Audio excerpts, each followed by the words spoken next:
A matsayinmu na 'yan Maiduguri ko, wallahi ba mu lamunta da sojojin Faransa a cikin Maiduguri ba. Shugaban ƙasar Najeriya ya ce zai kawo sojojin Faransa Sokoto kuma za a ajiye saura a Maiduguri.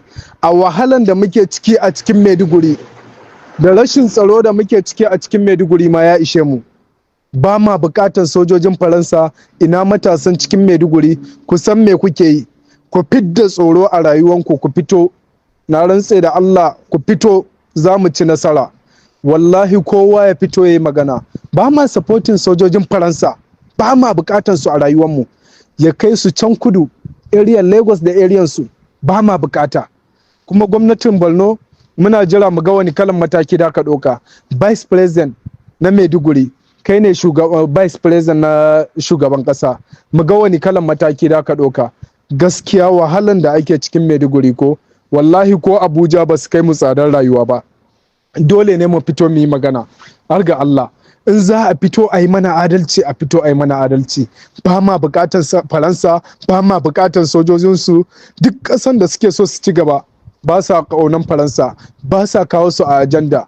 Duk inda suke so su ci gaba sai sun kori Faransa a ƙasansu, saboda maƙiyan Allah ne, maƙiyan manzon Allah ne, maƙiyan addinin musulunci ne. Ba mu ga ta yadda za a yi a matsayinmu na 'yan ƙasa a ce za a kama da shi wannan sojojin Faransa ba, su zo su sace mana arziki ba, su koma ƙasashensu ba. Mu ya zama a koda yaushe muna zama bayi.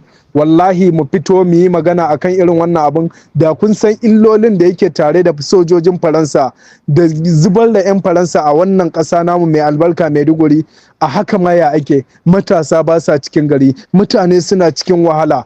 A ce za a kawo mana sojojin Faransa, ba ma buƙatan su, ba ma buƙatan su. Ku fito ku yi magana akan sojojin Faransa, ba ma buƙatan su. Shugaban ƙasar nan arewacin Najeriya kam ya kashe ta. Wallahi ba da mu daina magana ba, ba za mu daina magana ba.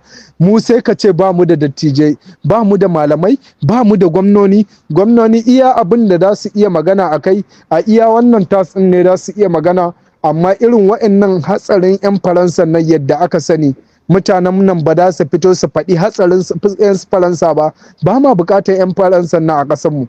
In za a fito a yi mana adalci, shugaban ƙasa kai kake son 'yan Faransa, bar su a Lagos. Ka bar su a Lagos. Mu arewacin Najeriya ba ma bukatar su. Rashin tsaron da ba mu da shi ma a ƙasa, mu tsakaninmu da ku hasbunallahu wa ni'mal wakil ya ishe mu.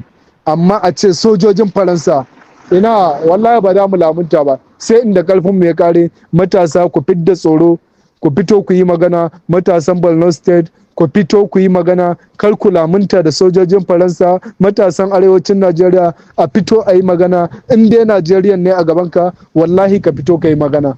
Allah ya saka da alkhairi. Allah ya haɗa mu a bidiyo na gaba.